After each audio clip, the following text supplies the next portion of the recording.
शंकर भगवान से जुड़ी हर चीज के कोई न कोई मायने जरूर होते हैं। ठीक इसी प्रकार उनकी जटाओं से बहने वाली गंगा के पीछे भी एक कथा है। बच्चों, आपकी जानकारी के लिए बता दें कि गंगा नदी पहले पृथ्वी पर नहीं थी, वह स्वर्ग लोक में बहती थी।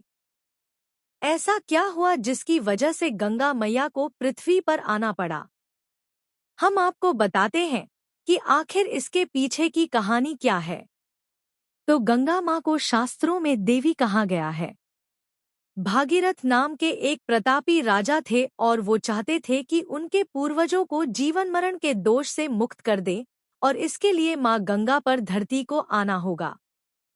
उन्होंने अपनी इस इच्छा को पूरा करने के लिए माँ गंगा की तपस्या की और वो उनकी तपस्या से प्रसन्न भी हो गई थी, लेकिन उन्होंने बताया कि यदि वो स्वर्ग से पृथ्वी पर आएंगी तो पृथ्वी उनके प्रवाह को बर्दाश्त नहीं कर पाएगी।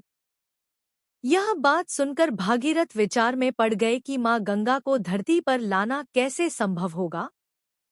फिर उन्होंने भागीरथ शिव की तपस्या की और उन्हें प्रसन्न भी कर लिया। भगवान शिव ने उनसे वरदान मांगने को कहा तो भागीरथ ने भगवान से माँ गंगा के पृथ्वी पर आने की इच्छा जताई और अपने मन की सारी बात उनके सामने व्यक्त की। फिर क्या था, सबके दुखों को दूर करने वाले शंकर भगवान भागीरथ की इच्छा को कैसे न पूरा करते। जैसे ही माँ गंगा पृथ्वी पर आने लगी, प्रभु ने उन्हें अपनी जटाओं में धर लिया और फिर उनकी जटाओं से गंगा मैया 7 धाराओं में प्रवाहित हो गई। बच्चों, अब आप जान गए होंगे कि भगवान की जटाओं से धारा क्यों बहती है।